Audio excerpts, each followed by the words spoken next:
Okay, hello, good morning, everybody. Welcome to the Ultima Microsoft Licensing webinar, the monthly webinar hosted by myself, Ian Gerard, and this is today, the 17th of July, 2024. And today, we'll be predominantly looking back at Microsoft's year end, and as well as covering off some other changes and updates.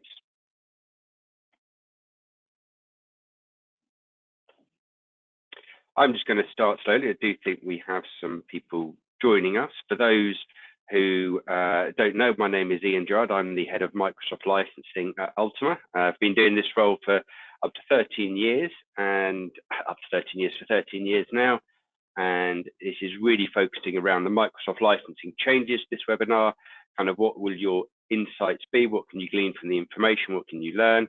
And I'm always very interested to know about other subjects that you want me to cover, because generally what we do is we cover the hot topics over the last 4 to 8 weeks. There are some reoccurring subjects coming up, but the idea is this is a high level introduction into some of these changes and what you can learn from them. I will always say that every organization is so unique and are going to be affected in different ways. So I would encourage you to get in contact with myself or your licensing specialist or your account team, or one of the other pre-sales specialists, and we can kind of run through truly what this would mean for your organization, because they could all kind of be interpreted or exploited in different ways. They'll mean different things to different people, of course. So this is going to introduce what some of those high level changes are. But like I say, we will start off by looking back at the most recent Microsoft year end in June 2024, what some of the behaviors that Microsoft exhibited in regards to their commercial negotiations, in regards to how they structured some of their solutions for customers, some of their renewals, some of their licensing deals, and how there's good advantages there to be leveraged. So I'll be covering what insights we learn and what this might mean for the next 12 months as well. Following that, I will come on to the more generic kind of Microsoft licensing changes in regards to products and commercials, starting off with the Power Platform changes. We'll then look at some of what's happening with Azure support, the changing of how Microsoft are going to define external users moving forwards. There's a Dynamics price increase, as well as a few other updates and news as we go. I do always leave time at the end for questions, so please let me know if you do have any, and I'll try and cover them off at the end. I'm always really interested to know if there's more detail that you want me to go into, if there's specific things you'd like me to cover.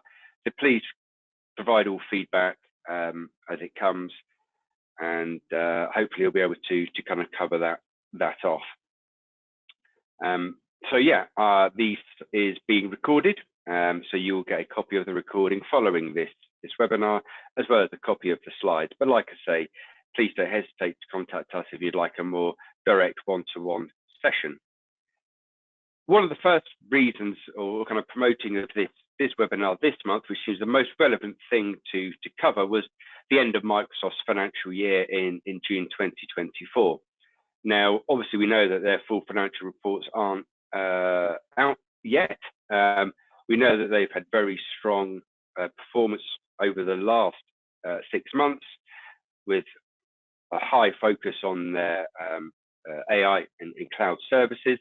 And that was certainly the case as we came into the end of the FY as well. So, of course, we know Microsoft's significant investment within OpenAI, that $10 billion worth of investment, making a significant play, especially as we've seen them dropping other products or moving away from certain things that they do, and really just kind of focusing section until they're really focusing down that investment all within their AI and cloud services. They're very much still wanting to drive that innovation, be those thought leaders, and are really embracing those organizations which are coming on them on that journey.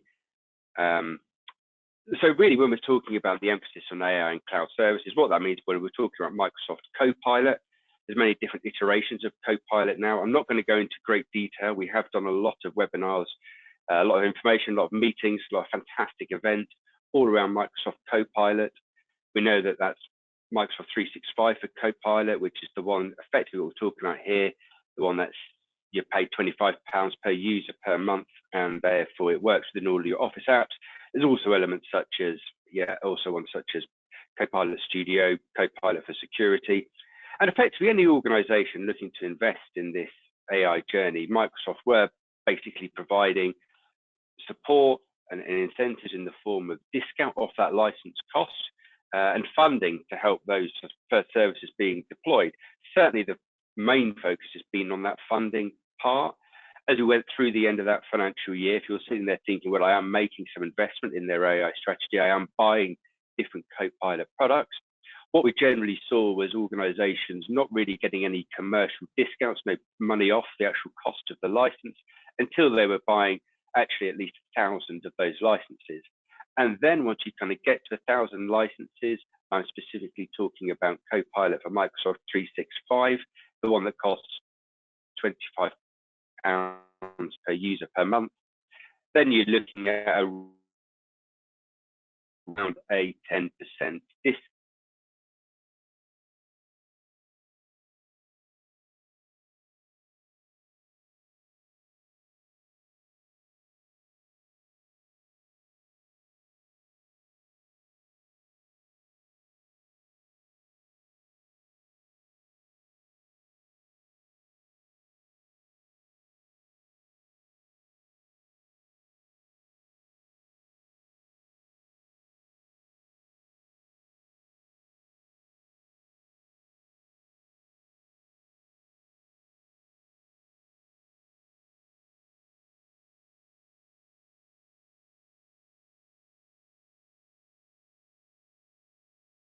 AI is actually being leveraged by customers.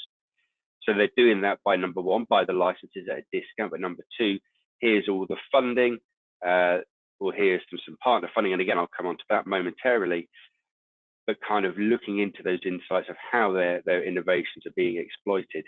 So that's something which and cloud services as well kind of sits alongside that, but really that focus being on AI and Copilot, to the point where some organizations, if they invested in Copilot, Microsoft are actually looking to effectively discount their current usage based on any kind of growth up to 1,000. So if you're sitting there and you're thinking we have got 200-300 users with Microsoft Copilot, you've got a renewal coming up, it's still within the next 3 to 6 months.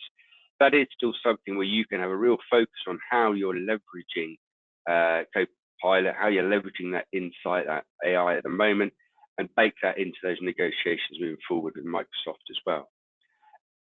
There's undoubtedly Microsoft kind of called out throughout all of kind of June as we're doing these various enterprise agreement renewals, or maybe large CSP renewals, MPSA renewals, however you kind of buy. Microsoft still kind of locked down on what really the key strategic products were. What are the products that customers have to be buying, which allow Microsoft to go to business desk and get a higher rate of discount? And those key strategic products, which we do kind of see continuing on into at least the end of Q1 in this new FY, is Microsoft 365 E5. That's that full suite, not like the individual components. Yes, fantastic to want to buy Office 365 E5, EMS E5. But it's when organizations buy that full Microsoft 365 E5 suite that we're seeing the highest levels of licensing discounts when it comes to renewals and anniversaries and uplifts. Microsoft wants to take you from E3 to E5, and that's really still the most strategic product for them, the best way to kind of get the best solution commercially for your organization is the leveraging and either the uplift to E5 or the adoption of full Microsoft 365 E5. We've seen 30% discounts as standard for Teams Premium and some of the other Teams Room licenses. So that winning of the market share, that adoption of Teams Premium, especially as we know, if you're a new customer, actually Teams is being excluded from Microsoft 365 E5. So again, Microsoft are just doubling down by saying, actually, this is still a really key product. We're not trying to de-incentivize you as an organization. We want to see you still adopting our full suite, our full solution when it comes to Teams, not just the audio conferencing potentially, not just the instant messaging, but actually that full calling plans, but also there's device Teams Room licenses. Again, Teams Premium kind of being very similar to Copilot, maybe a step down. Again, fifth of the price, but you are still getting some of that. You are still getting some of that detailing of that Teams meeting you're in, the scripts, the actions. Whereas Copilot would kind of provide actual insight, saying, "Oh, this person raised this subject, and this is the general feeling. These are this is what can be gleaned from that." Teams Premium more around the actual just tracking and tracking of that information. Obviously, Copilot in all its forms is a key strategic product for Microsoft. Again, able to leverage the highest funding pots and the highest level of discount. And the final one, which is not going away, but it is interesting, is around that Azure commitment. So Microsoft basically saying, well, actually, Mr. Customer, there's a variety of ways for you to buy Azure, and it's not a product that's going to necessarily be discounted. You can't kind of include it within your standard enterprise agreement, your enterprise subscription agreement. It's not available on MPSA. You can do it through a pay-as-you-go, like kind of CSP model on a monthly basis, obviously, which Ultima and a variety of other partners do offer. But actually, Microsoft is saying, well, if you're actually willing to commit to a direct agreement for Azure, and if that commitment is £500,000, £1 million a year, then make that commitment to us. You don't need to prepay for this, but then that would actually be leveraged as part of that holistic deal, that key decision to use Microsoft as your cloud solution partner moving forwards. So making these kind of large scale Azure commitments underneath these direct Microsoft agreements is something that Microsoft is still providing to customers. We want to really talk about, and this is really nothing new, but it just re-emphasizes Microsoft's emphasis on a strong partnership with the partners and with the Microsoft partners that you work with, kind of having that ecosystem. Microsoft still continue to really invest with the expert partners. Obviously, Ultima clearly being one of them, with all of the 6 accreditations to the highest level, so we have access to all of the available funding. But actually, Microsoft is filtering this through partners. They want actually to nurture these strategic partners with their customers, with partners, and with themselves, so they can kind of expand their market reach. This is obviously nothing new. This is the way they've been doing it for 25, 30 years, but they're still absolutely, still very, very worthwhile. They're absolutely committed to having this really strong partner ecosystem. So us, Ultima, as a partner, we would be speaking with Microsoft as we're putting together these deals. They're really keen for us to be able to kind of scope that work with partners to provide these new technologies, because it's all very well Microsoft offering good discounts, but it's really about making sure that is adopted, that you are actually leveraging the technology you have invested in.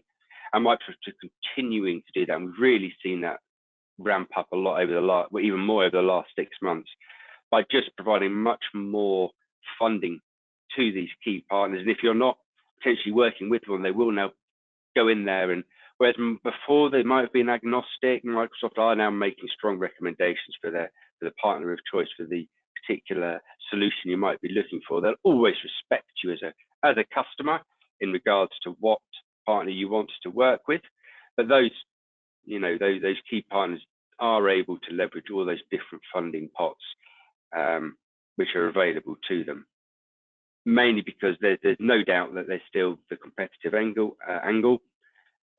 still a key focus, gaining that market share, migrating away from non-Microsoft solutions.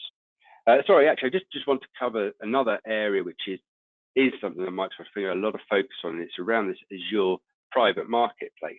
And it's really strategically interesting, even if it's still a little bit of its infancy, this idea that effectively the customer can buy these completed solutions. So it's like a tenant level feature. So it's on top of your normal marketplace. The private offer is a solution that is customized for you, for your needs as an organization, specific to you, packaged up by a partner, maybe an ISV, and you can go on and you can simply just have access to that as a prepaid solution. So you can consume it as something that's very specific and very unique to you, provided by the partner or the ISV vendor of your choice. And this is the kind of methodology that they're approaching, by really kind of focusing down on those partner expertise. Obviously, all to gain that market share piece, migrating away from non-Microsoft solutions. So again, as we look into what your technology roadmap is, when are these competitive products coming up for anniversary, building out that roadmap over the next 12 to 24 months. If you're using Microsoft for your communications, great, but what about on the security side? Okay, well, when does that McAfee subscription end? When would you actually, if you were to invest now, if you wouldn't be able to use that technology for 6 to 12 months, that's how you build the business case to say, well, actually, we need to have some more incentives, more funding to leverage this increased incentive. But you're showing them that long-term commitment to migrate away from non-Microsoft solutions, working with them collaboratively. They would then obviously work with you as an organization, provide good commercials, leverage a strong partner like Ultima to help you then migrate and adopt their new technologies, utilizing our expertise, which is kind of funded in the most part, certainly for the next 12 months by Microsoft giving us access to those fundings, so we can kind of deliver that to you so that they can win market share buying the key products that they want you to buy. And Microsoft, we've certainly seen that emphasis on leveraging that data. So actually, we've seen a significant trend of including things like Viva Insights, because Microsoft really want to understand how customers are using their product. They want to understand that behavior, so then they can improve their products, but drive greater satisfaction, to keep that competitive advantage, to find the opportunity to say, well, actually, you're using the product at only 50% of its capabilities. So actually, by working with partners, a lot of the work and the scope of work that we're being asked to do includes that mapping, includes that kind of customer data migration, includes that assessment. Okay, well, are you enrolling devices onto Intune? Are you using Defender for endpoint? How can we discover, protect data? How can we determine and implement control? That's what a lot of the emphasis regarding that funding is driven, so Microsoft can kind of leverage that data and kind of understand more where their growth potential is. That's something that we've seen with the pushing of things like Viva Insights, but also the funding that they're giving us as partners and continue to commit to give. We've done that in regards to working, especially if you've got a large enterprise renewal, these negotiations take 8-12 months. So really building up that roadmap. And it's not just about that single point of renewal. Actually, maybe for Microsoft it is. They'll say that it isn't, but they'll give the incentives and the funding, and then it becomes the partner to make sure that we manage you for the next 36-month term to leverage those technologies based on what you're using, based on data. We do things like free health checks. We've got the funding, so that's a key strategic play for them. And again, this isn't maybe things that you didn't, not all entirely new information for you, but it's good just to cover that. That's still all the strategies that they're looking to do. I wanted to move on to the Power Platform licensing changes, but obviously I could talk regarding the Microsoft year end and negotiations. It's a large part of our role here within the licensing team, so we'll be very happy to have the specific conversations with you too. Microsoft have announced an end to Power BI Premium. This is basically going to be, or is now from the 1st of July 2024. You're effectively not able to purchase Power BI Premium per capacity. Don't worry, Power BI Premium per user, which I know a lot of organizations have, is still unaffected. You can continue to buy Power BI Premium per user. You can continue to buy Power BI Pro per user. But effectively now we're going to be seeing all Power BI Premium per capacity migrating towards Fabric. So if you've got an existing subscription, which doesn't, which your renewal date isn't until the, later on in this year, as you can see, you're not going to be affected by this until the 1st of January 2025. At that point, you will need to transition to Fabric at renewal. If you're an EA customer and you've got Power BI Premium per capacity in your contract, like every other license within there, you have secured the price, you've secured that licensing model. However, you will need to switch to Fabric at renewal. So again, it's just worth making note of that and making the appropriate plans. Again, please contact Ultima, your account manager, or your Microsoft account team if you want to learn more about that migration to Fabric, what it would mean to you, how you achieve that as an organization. Some other big changes from Microsoft that are very important to be aware of is the end of the free Azure support. So effectively, when you would buy Azure, you would get Microsoft were offering you 6 months of Azure support. This is now being ended. So look, you still get, of course, the basic support included for all Azure customers. Something goes wrong, bring Microsoft up and you request, you create a ticket. You can speak to Ultima. We can help escalate that or prioritize that. But effectively, there's no SLA, there's no set level of expertise, and there might be a case where they come back and say they can't help. So you now would then need to buy either developer, standard, or pro support if you wanted to effectively have Azure support delivered by Microsoft. Obviously, as a partner, Ultima are Azure experts, and we would be more than happy to help out if there is an issue in regards to Azure support. A variety of different tools, got a variety of different managed services contracts, but I'm not going to go into that. I just wanted to cover off the fact that the 6 months free Microsoft support, Azure support Microsoft used to offer, is no longer available. You need to buy it. This is something which Microsoft haven't changed for years. They've changed the definition of the external users.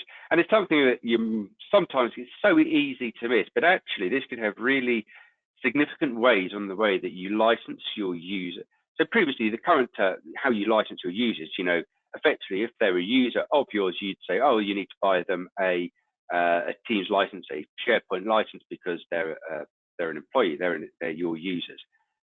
If they're an external user, you'd say, oh, actually, unlimited external users. So it's quite important to differentiate what Microsoft class as a external user and what they kind of class as, no, you need to buy, it's your responsibility to buy a license for that person. Previously, the current terms, this is all changing on the 1st of October, effectively say that external users is anyone who isn't an employee, an on-site contractor, an on-site agent, or an affiliate. So this could be someone who comes in and does a couple of hours a month, bang, they're an on-site contractor. You need to treat them as your user, your responsibility to buy them a license. You need to buy a license for that person. The new terms from the 1st of October 2024 have just clarified this a little bit more. So obviously, your employees are your employees, but look particularly at if you're an external contractor or somebody that works for a customer, 30 hours on average per week. So that person needs to be working 30 hours on average per week. Otherwise, you can actually class them as an external user. That's quite a significant change. It's really important to get your head around that, I think. So anyone who works on site each and every day is classed as your user. But actually, if they're only dipping in, there's no consistency there, then actually you're classed as an external user. So basically, it means you might be able to save some costs in licensing, right? So yeah, it does add, there's much more flexibility. Yeah, it does add in more work in regards to organizations defining who isn't an external user. Obviously, licensing experts can help you with that as well. Generally we need to then, if you're not sure, we would kind of look at your users for various health checks. We've got various ways of working with you as an organization to understand that. If you think, well, it's only 2 or 3 users, maybe it's more hassle than it's worth. But if you've got significant franchises, that's a very interesting one. And again, any kind of on-site contractors as well. I mentioned it before, and the fact that Microsoft are really keen to emphasize that Teams is still a significant key strategic product for them. And this is an old update. I've spoken about this over the last couple of webinars, but I've kept it in here because people do still ask about it in regards to the changes from the 1st of April, whereas Teams is being removed from Microsoft 365 E3, Office 365, The F plans, it does only affect new customers only currently. And I say currently because it was initially launched back in November last year. It was only going to be for Switzerland and the EU, but now it's kind of gone global effectively to say, yeah, you now need to buy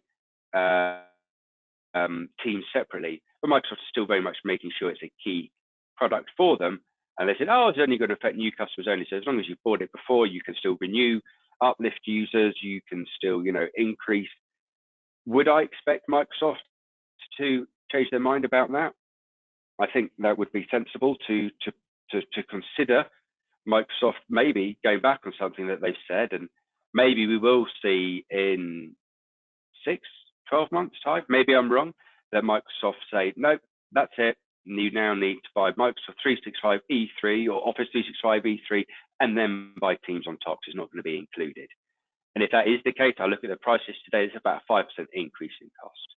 But to be clear, if you've got Teams currently, Microsoft are absolutely saying this is not going to impact you. You can use it, renew it, upgrade it, add seats. This is new customers only. And even then, they've even doubled down and said, yeah, it's still even a key strategic product. So if you're not only including Teams, but buying things like Teams Premium or Teams Rooms, look, here's all of the incentives. Watch this space. The new Intune suite, there's Intune Plan 1, Intune Plan 2, and then the Intune suite. So effectively, Intune Plan 1 is standard Intune, so it's core capabilities. With Intune Plan 2, kind of introducing more of those specialty devices. And then the Intune suite is a bit of a misnomer, really, because it includes some extra features such as privilege management, but it's effectively a combination of Plan 1 and Plan 2. So if you're sitting there thinking, well, I've got Microsoft 365 E5, that's all singing, all dancing. Well, actually, Microsoft 365 E5 only includes Intune Plan 1. Plan 2 is within the Intune suite, and it is an additional add-on purchase. And again, you were a copy of these slides. Please speak to your licensing specialist if you want to truly determine what features of Intune Plan 2 you might want to use. And if that's the case, probably going to be an add-on license for you, probably going to be an additional cost for you. But please speak to us to learn more.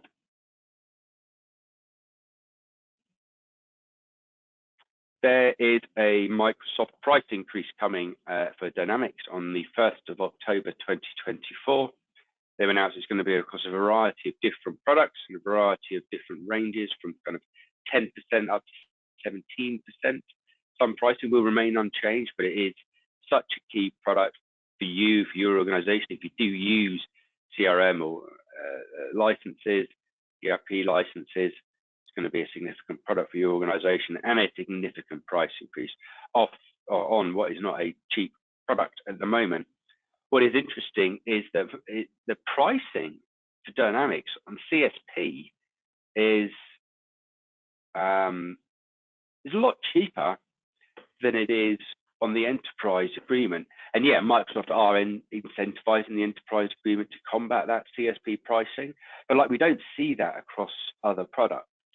So, standard on a project online, an E3 license, Mr. Customer, you can buy it on a CSP agreement, you can buy it on an MPSA agreement, you can buy it on an EA agreement, and give or take, that price point is going to be within 5% or so. I mean, there's going to be partners out there who kind of do it at cost to buy your business, and you might get a good deal on an EA if you're level C, level D.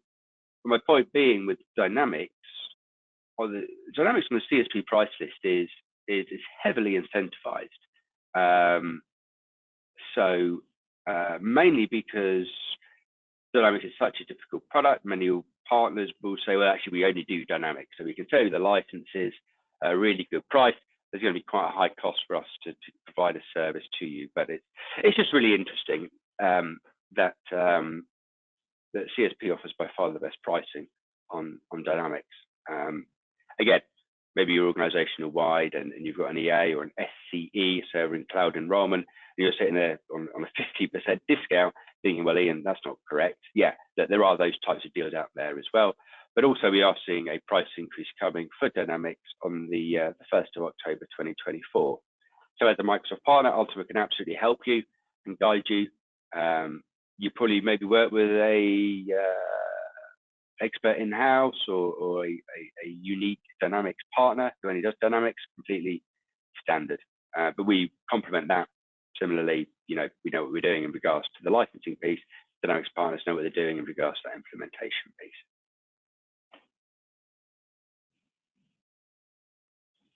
So please let me know what you want to hear about next month. Please let me know any questions or any comments that you have.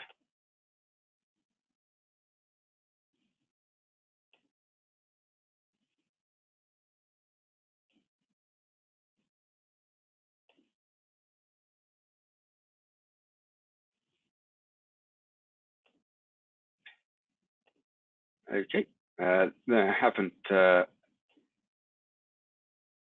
been many questions, but like I say, my contact details are available. Let me just pop them up.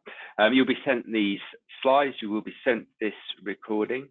So please do not hesitate to contact me with any questions, any requests, any feedback, anything you'd like to hear about next month. Any of those particular subjects, maybe you'd like a one-to-one session around or more detail around. Anything you need to correct me on.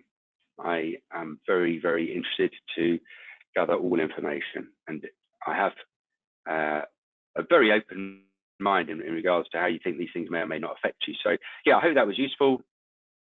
Thank you very much for your time, and enjoy the rest of your day.